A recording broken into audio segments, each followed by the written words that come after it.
Ooh.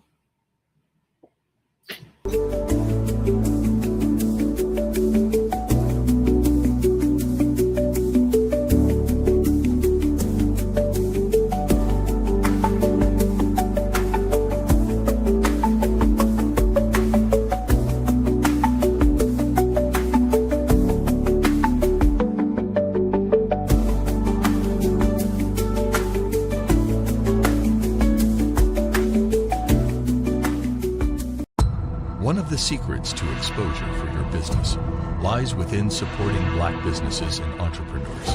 And that is why the Southern California Black Chamber of Commerce is here, to connect Black businesses from the desert to the sea.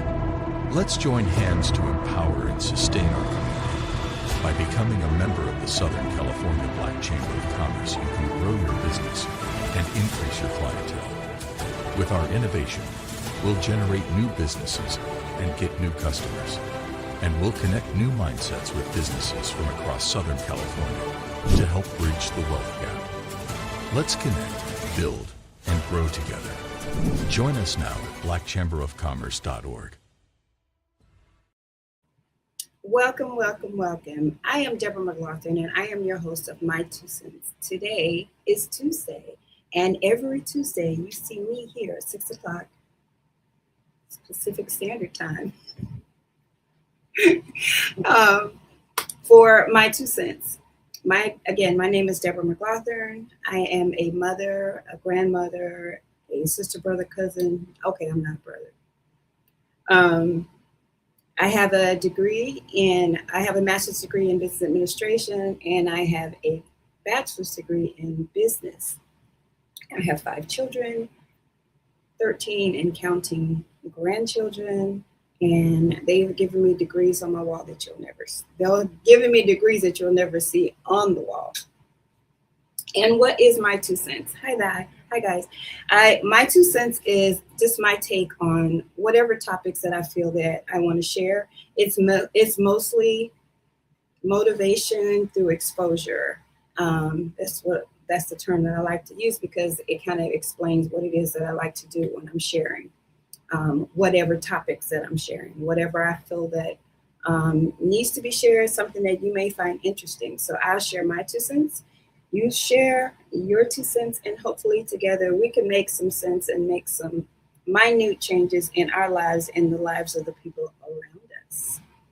And with that being said, if you have any topics that you would like me to discuss on my 2 cents, anything that you would like me to share my take on and give my take on it, or if you would like to be a guest on the show, just hit me up.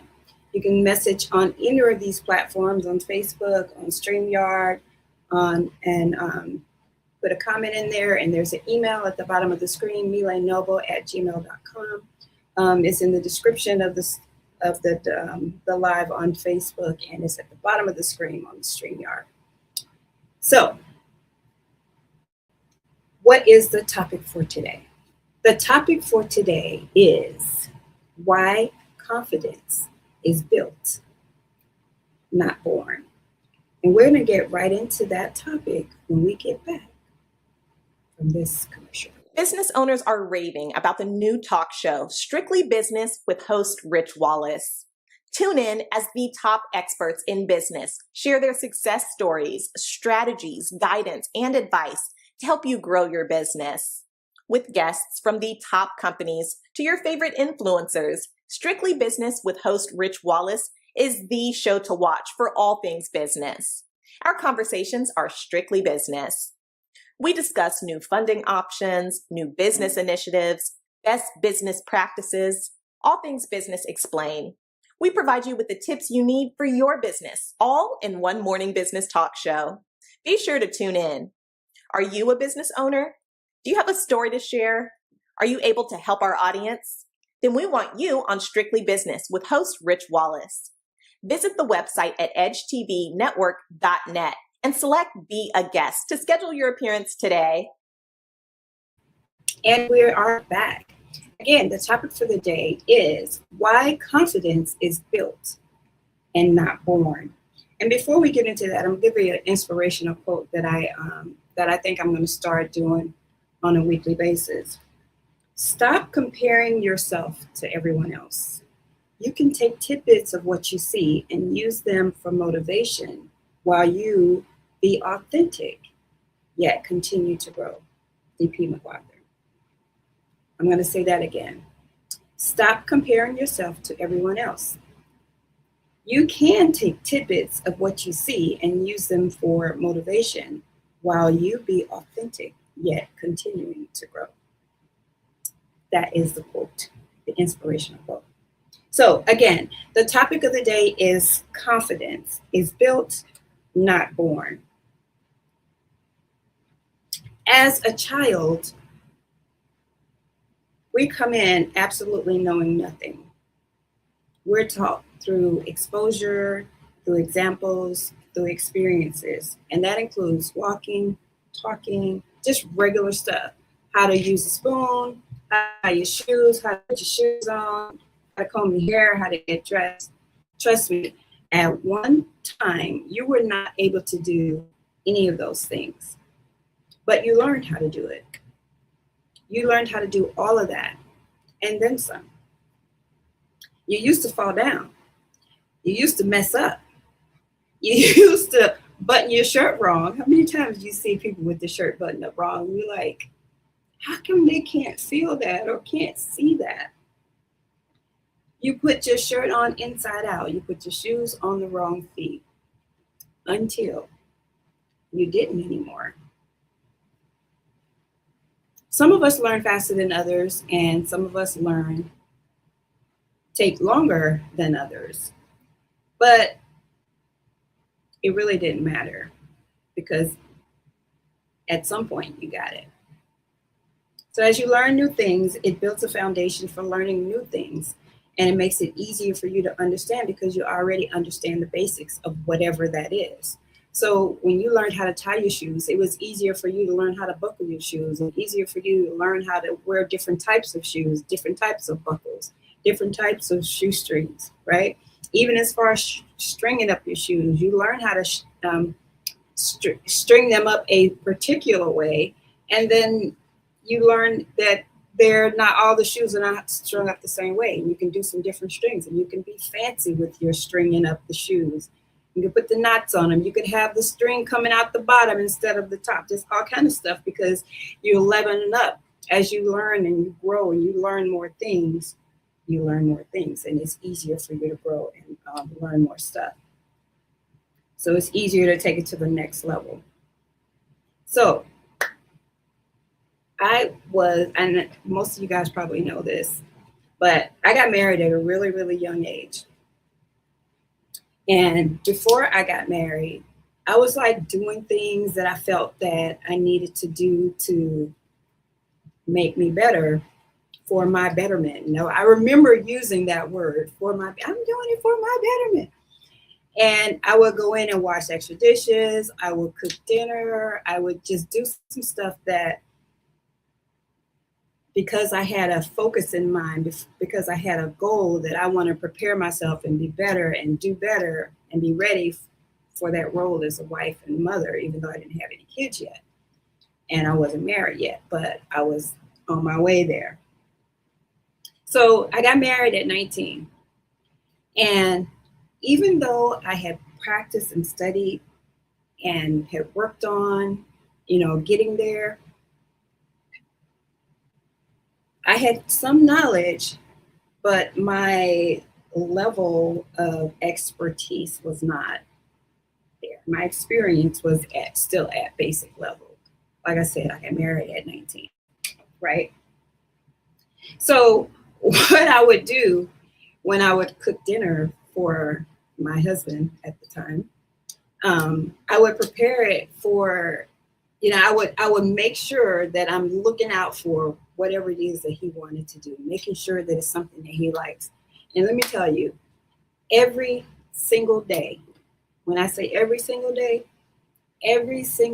I was burning something, whether it was rice or chicken or beans or something. I was trying everything. I was making desserts. I was doing all of the stuff because I'm happy homemaker, right? Susie homemaker. But every day I was burning something. But whenever he sat down to eat, I'm sitting at the table with him, whether I'm eating or not, and I'm watching for him to take his first bite. And I know it when I think about it, I know that it was a challenge for him to not have the expression all over his face if it was something that I messed up, or something that wasn't that great, or something that I burnt, like the black eyed peas that I burnt and still tried to get them out of the pot without scraping the bottom. I know that, he had to go through some things and try not to hurt my feelings, because brand new wife, cooking for my man, I'm, doing all the things. But I got to the point where I wasn't burning the chicken. I wasn't burning the rice. I wasn't burning the black eyed peas or the cornbread. I wasn't doing that stuff, because the more that I did it, the better I got. And the better I got at it, the more confident I became in my cooking. So I was still looking to him for him to, like whatever it was. But I was burning things less. So he didn't have to work so hard at covering up his expression of how it was.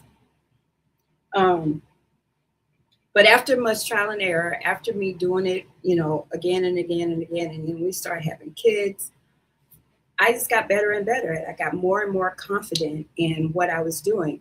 I was able to try new recipes and not, and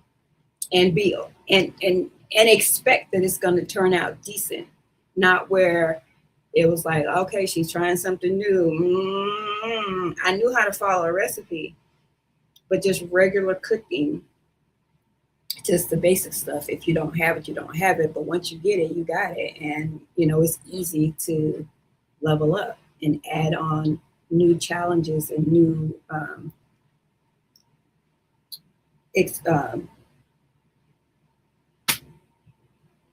anyway, I was able to do better.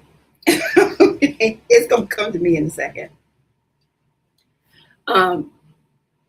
There was even a point where I got to where I didn't look for his approval in my food. It got to the point where I felt that I done it. It's good. It's good to me. I like it. And there's certain people prefer certain things, certain ways. I remember that I used to cook meatloaf a couple different ways. And he loved it when I did the meatloaf with the glaze on top, which I did too. But sometimes I wanted to do meatloaf with the gravy rather than the glaze on top. And I remember cooking the one with the gravy one day, and he was like, well, why didn't you cook it the other way? And I was like, I just decided to do it different.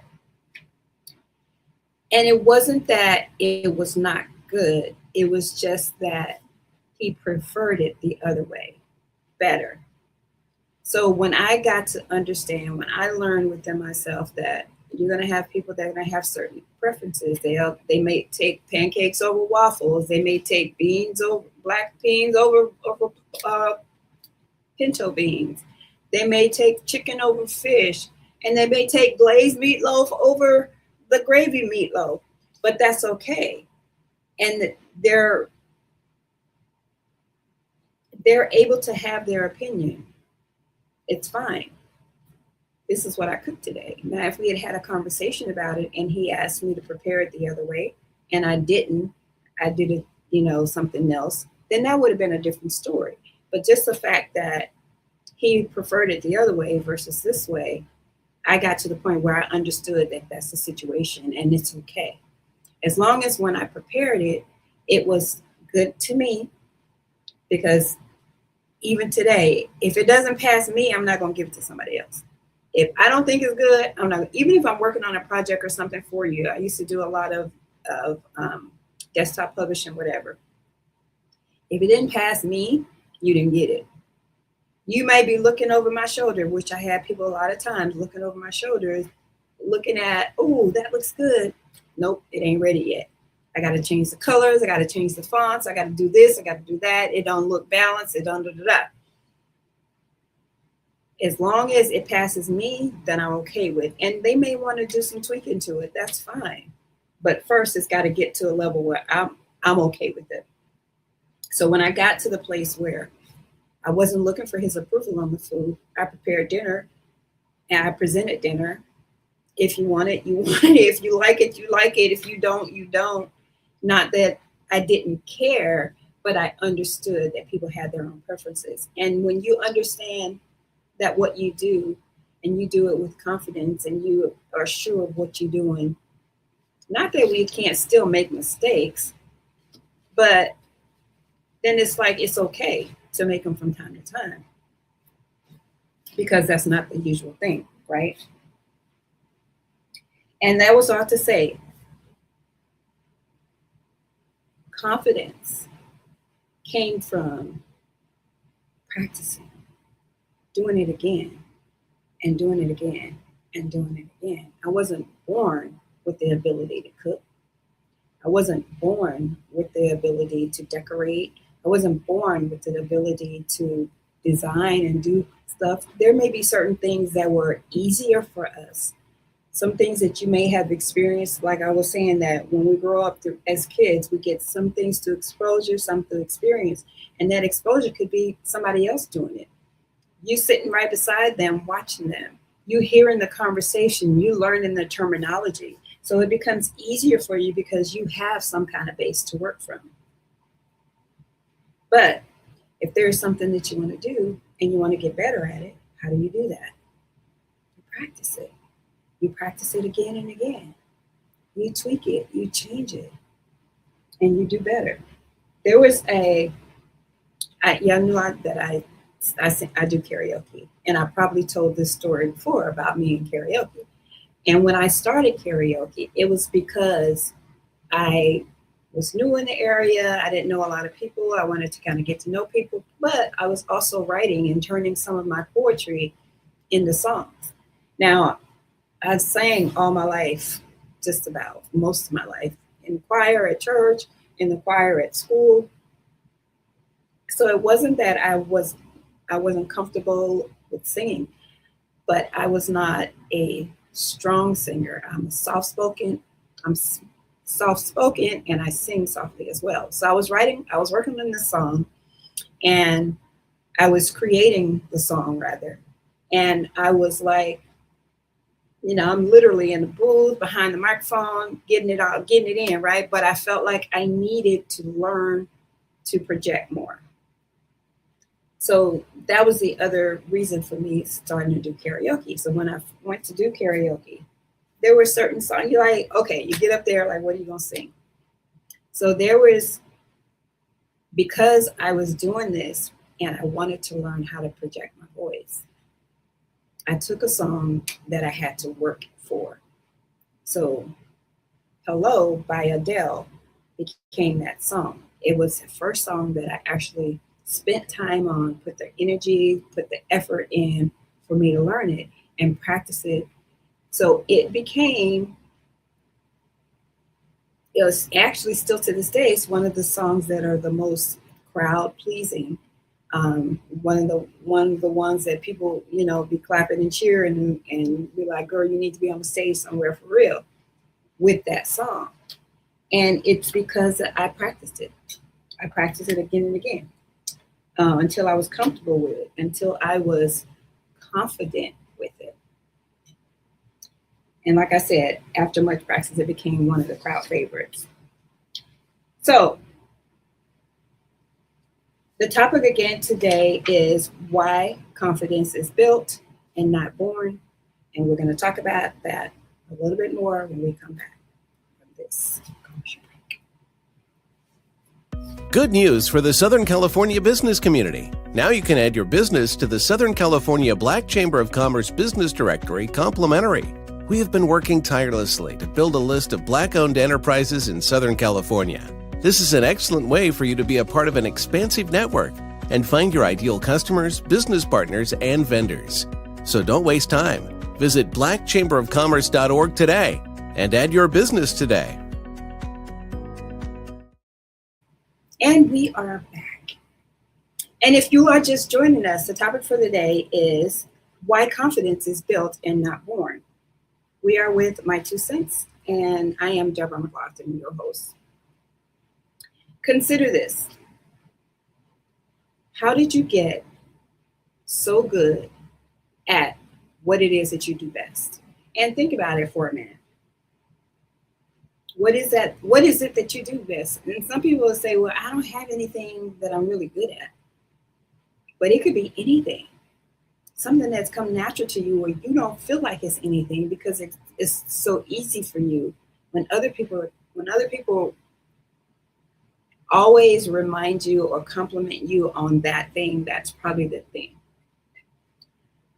But how did you get so good at it?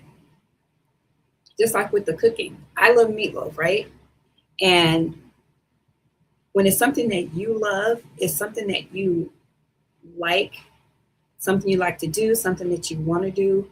And as far as food, if it's something that you like to eat, you're going to get better at cooking that because you know, you have an idea of what you want it to taste like. You have an idea of what you want that to look like. So if you really like bikes, you're going to learn how to ride a bike because that's something that you're really into. You're going to take whatever chance, whatever opportunity that you can to do that. How did you get so good with children? How did you get so good with patience? How did you get so good with cooking, drawing, skating, doing puzzles, math? What is it that gave you the inspiration, the determination to get so good at this thing? And maybe you didn't have the determination to do it, but because you liked it, you got good at it. It became natural for you. It became easy for you. And that's why a lot of times people look at their hobbies look at the things that they do as a hobby, because to them it's fun. And other people look at it as, you need to be making money with this. You need to be, some people need to be paying you for this. You are really good. Because anytime you go into something and someone tells you like that, like, not that people are lying to you. And it may not be that you are the best, but you're good enough for them to compliment you, to tell you that you are really good. What's the problem with being good with something? For me, I found that it was easy for me to learn things. I can pick stuff up right off the bat. Unless I put energy and effort into that thing, that's exactly where that education, that understanding sits. It doesn't get any better. I don't go any further with it unless I've actively put in some effort into learning that. So for me, it's easy to learn stuff. It's easy for them to pick up things. And like they say, you're dangerous when you jack of all trades. But it's like if you don't go another step and another step to get better at it, you're going to stay at that level. So you may be natural at it, but not necessarily the best. And that's where the determination and the consistent practice and doing it again and again and trying it again and again, for that person that's continuing to try will actually be able to do better than that person that was natural at it. Because, well, if they're not continuing to grow on top of that, leveling up with it. So some practical steps for you being all that you can be, right? You getting the confidence that you need for whatever it is that you want to do, whatever it is you like to do, whatever you feeling low, you feeling like you have, whether it's your self-esteem, whether it's your confidence, whatever it is your confidence that you have as far as completing, doing, whether it's tasks, whether it's, I'm not good at this, I'm not good at that. Anytime you hear yourself saying that, you'd like to be better, then you have to put the effort in. You have to put the energy in. And sometimes we have, and for example, when I was telling you that somebody that's naturally good at it, they may be good to a level and stop there. Something that stands out is the finishing touches. When you add those finishing touches onto whatever it is, don't skimp on that, because the finishing touches can make or break that project. Actually, I'm gonna stand up for a second. So I made this skirt and I had posted it online the other day. See if I get back here. See. This is the skirt. I took my shoes off so I'm lower. But this is the skirt. And people couldn't tell what it was because the way I laid it down, it just looked like a piece of material. Like it could have been a curtain. It could be anything, right? But with the skirt, as I was putting it together, there were certain things that I was learning, and I had an idea of what I wanted to do. I actually, let me see if I have it right quick. Oh, I didn't bring. I changed purses. So I have this book that I've been drawing designs up on. And so I had drawn up this design for this this skirt that I wanted to do with this particular material. And as I'm working it out, I'm looking at it because I'm not working with a quote unquote pattern, but I have some patterns that I have of other objects that I can kind of work with. So I'm having to kind of figure it out with everything that I was doing with this design on the skirt. Now, as I'm doing it, there's threads hanging, there's different little stuff you want to tuck, make sure that you're keeping it good, make sure that the hem is going to be one of the final things that you do, right? You want to make sure the hem don't mess up the whole garment. You want to make sure that the waistband doesn't mess up the whole garment. Now, one thing that I did do with this, and also ironing in between, all of that makes a difference. Once I finished with the skirt, I didn't like the way the waistband sat. Like, it's not giving me what I wanted to give. And I could have left it like that and just been, like, oh, well, next time I'll do better. But I played with it a little bit and I found a way for me to change it up a little bit. And so I did that. And I'm like, ooh, that works. And that's better. That's more like what I wanted initially. And then I added, I don't know if you guys can see it, but there's this little silver part right here across the middle. I added that to it, which was also something that I had in my mind to do, but I wasn't going to put it on there if I left the waistband the other way, right? And another thing that I did with the skirt is, because I'm not working with a pattern, I don't have all the pieces. I got buttons and zippers and stuff, but not exactly the kind that I would put on if I wanted to put one on this. And I actually designed this skirt where it was no zippers. It was no buttons. There's buttons here, but these aren't working buttons. They're just buttons. And so I made it where I can put it on and it still holds me because the material is a little stretchy. But of course, you still got to get the waistband up over the derriere, right? So it needs to be stretchy enough up there to get over it without having a zipper or a button. So I did do it where I could do that. But once I got it up there, it wasn't the fit wasn't, and maybe because I had to try it on a couple of times because I'm working without a pattern basically. And I'm trying it on and taking it off. I'm trying it on and taking it off. So it's like stretching it out, whatever. So I'm like, at the end of the day, if I'm wearing this all day long, what is it going to be like at the end of the day? Is that waistband going to hold up? So also, it has pockets. I can tell y'all that. Ooh-wee. Ladies love pockets. But at the end of the day, it gave me what I wanted.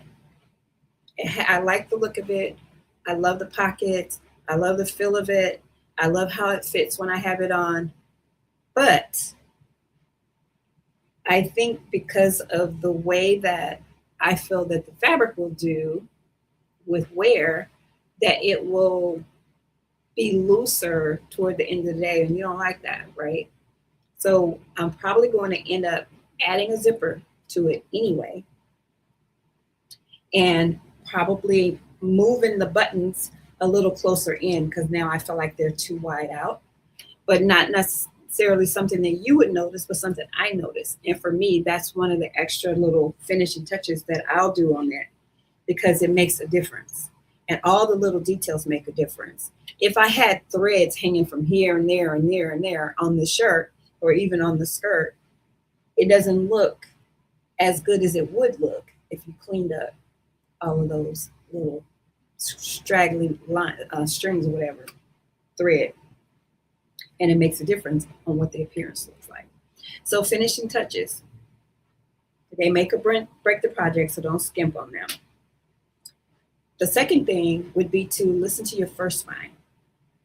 Trust your instinct. You may think to yourself, I should do this or I should do that. I can make it better. Play it out in your head. Maybe it's a good idea, maybe it's not. But I want you to explore a little bit and see if it would be a better option, if this would work. Don't just dismiss it. Probably not going to work. Go through that, explore it, because you may get to the point where it's like, oh, yeah, that works. That works. Like with me in the waistband, like, oh, this is exactly what I wanted. I wanted it to have this seam here, and I wanted it to be like a waistband, less waistband, if that makes sense. So listen to your first mind, trust your instinct. And then the third thing would be to do it again. Try it one more time. And one more time. And then one more time. Because practice makes it perfect, or at least better. And it makes you more confident. So with those practical steps, the finishing touches, don't skimp on them. Trust your instinct and do it again and again and again. Checking at the time right here. So the topic again is why confidence is built, not born. And it's not necessarily that it's going to be easy for us. It's not necessarily like when you go to school, when you go to the next grade level, or going into college. I hear people saying, well, I don't know how to do that. I'm not into that. I don't know how to da-da-da. Well, that's what you're in the class for. You're in there for you to learn it. And it's not like you can't learn it. If someone teaches you, you can learn it, right? And it's easier for some people than others, but if it's something that you really want to learn, you'll learn it. So just practice this. Put the work into something that you're not good at. Something that you wish you were better at to build your confidence. So build your confidence, or you're born with it. You're not born with it. It's a learned behavior, and you can teach yourself, and you can work on through experience, through exposure, through falling and getting up. When you were a kid, how many times did you fall before you really started walking? When you first started driving a car, how easy was that? It's like now you do it without even thinking.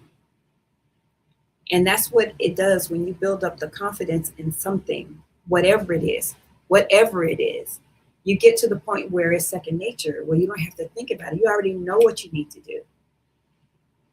You're a baker and the cake messed up. You know exactly what you did, how you met, what step you missed, or what you needed to fix. Or, oh, shoot, I put the butter in there cold. I know I should have let that butter get at room temperature. Right?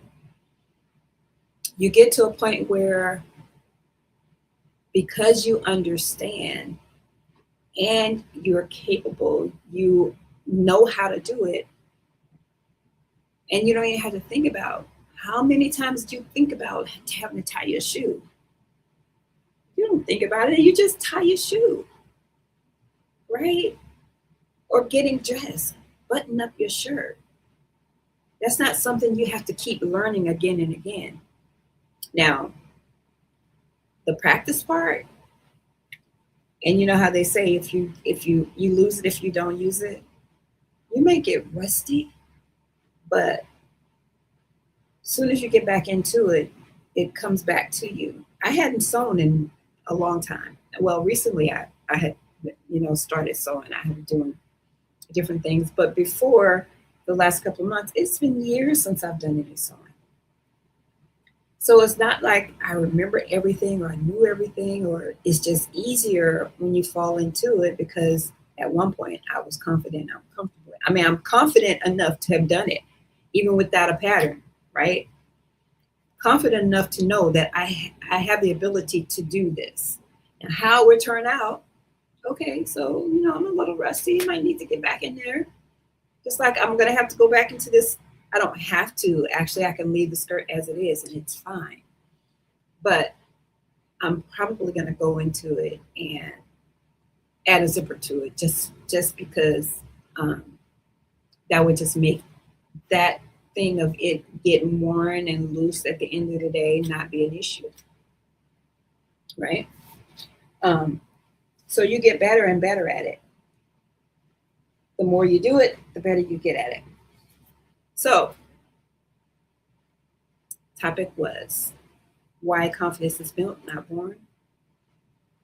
Because you have the ability to learn it, and you have the ability to learn far greater than what your natural abilities can give you. If you're putting in the energy, you're putting in the effort, you're putting in the work, practicing, is doing it again and again, then that was it. Just keep doing it. And if there's something that you want to do, something that you like to learn, something that you feel like, oh, I'm not really good at that. I'm not really good at finances. Work on it. Put effort into it. You can be better at it. I'm not good at cooking. Work on it. I don't have a lot of patience. Work on it. The more you do it, the better you can get at it. The better you'll be with the patience.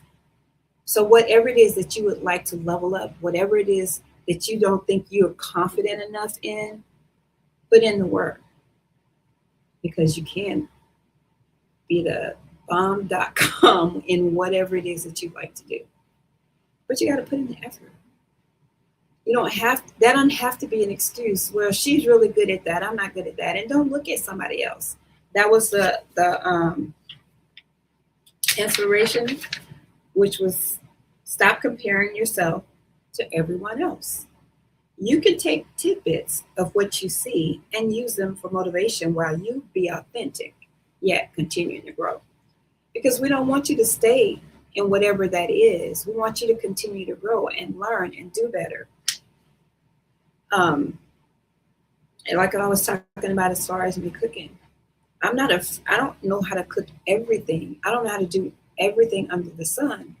But do you think I'm confident enough to know that I can do it if I wanted to? Yeah. I can look at any recipe and work it out. I might mess it up the first time, making candy or doing something that I haven't done before, flan or something. I don't know.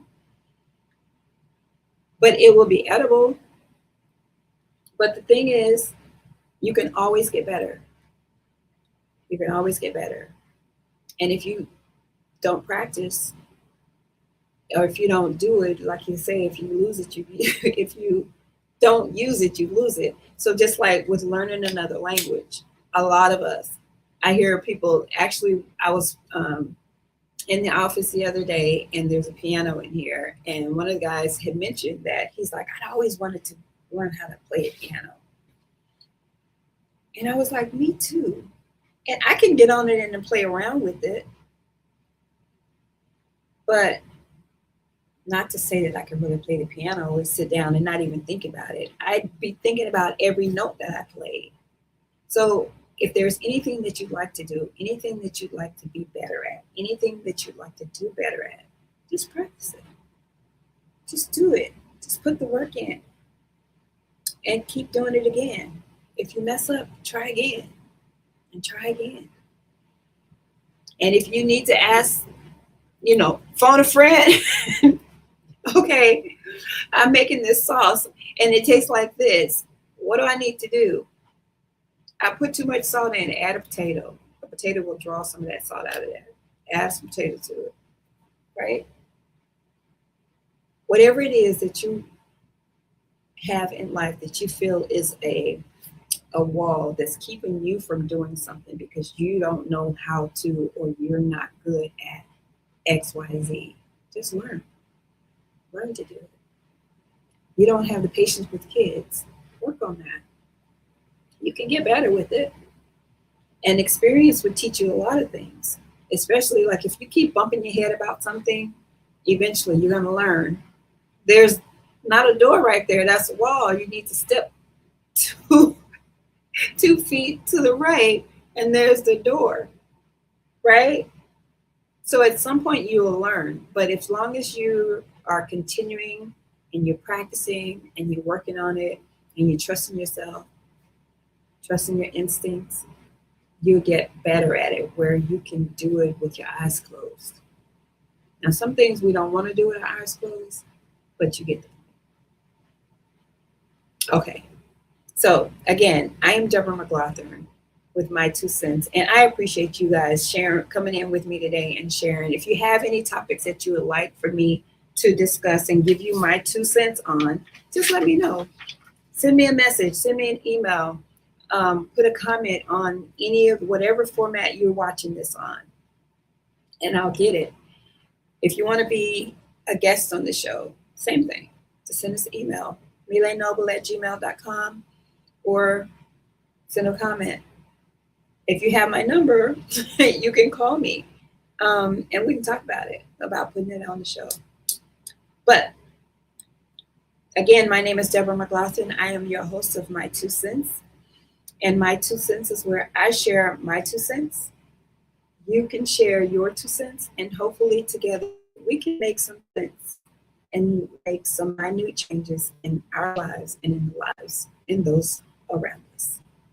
I'm Debra Mcglothurn with My 2 cents, and I will see you next week. Have a great day. One of the secrets to exposure for your business lies within supporting Black businesses and entrepreneurs. And that is why the Southern California Black Chamber of Commerce is here to connect Black businesses from the desert to the sea. Let's join hands to empower and sustain our community. By becoming a member of the Southern California Black Chamber of Commerce, you can grow your business and increase your clientele. With our innovation, we'll generate new businesses and get new customers. And we'll connect new mindsets with businesses from across Southern California to help bridge the wealth gap. Let's connect, build, and grow together. Join us now at blackchamberofcommerce.org.